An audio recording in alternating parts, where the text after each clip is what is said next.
কি বন্ধুরা, তোমরা শুধু বলছো প্রচুর পড়তে হবে, প্রচুর পড়তে হবে। একজন শিক্ষিত কন্যা কালকের কিন্তু শিক্ষিত মা। আর আমরা সকলেই জানি পড়াশোনা হলো জীবনের চাবিকাঠি। কিন্তু বন্ধুরা, কেন পড়তে হবে সেটা কি তোমরা সবসময় ভেবেছো? পড়াশোনা কেন জরুরি?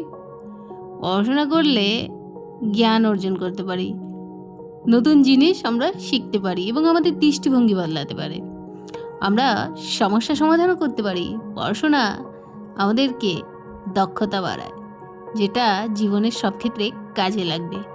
পড়াশোনা করলে আমাদের আত্মবিশ্বাস বৃদ্ধি হয়। যখন তুমি নতুন কিছু শিখবে, তখন তোমার আত্মবিশ্বাস বাড়বে। পড়াশোনা করলে উন্নতির সুযোগ পাওয়া যায়, যেমন তুমি ভালো জব করতে, ভালো কলেজে পড়ার সুযোগ দেবে।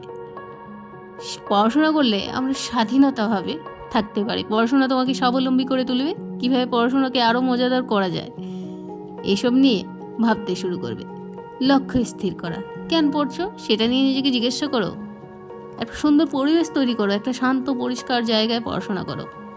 মাঝে মাঝে বিরতিও নাও, একটা না পড়াশোনা করো না, মাঝে মাঝে বিরতি নিও। দলবদ্ধভাবে পড়াশোনা করো, কারণ দলবদ্ধভাবে পড়াশোনা করলে সেটা আমাদের আরও মনোযোগ সৃষ্টি করে। আনন্দ নিয়ে পড়াশোনা করো। পড়াশোনা কিন্তু একটা কাজ হিসাবে না ভেবে একটা আনন্দদায়ক অভিজ্ঞতা হিসেবে দেখো। মনে রাখবে, পড়াশোনা হলো একটা যাত্রা, একটা গন্তব্য নয়। তাই ধৈর্য ধরে চলতে থাকো। তোমরা সবাই পারবে। আজ শুরু করো, নতুন একটা পৃথিবী তোমার জন্য অপেক্ষা করছে।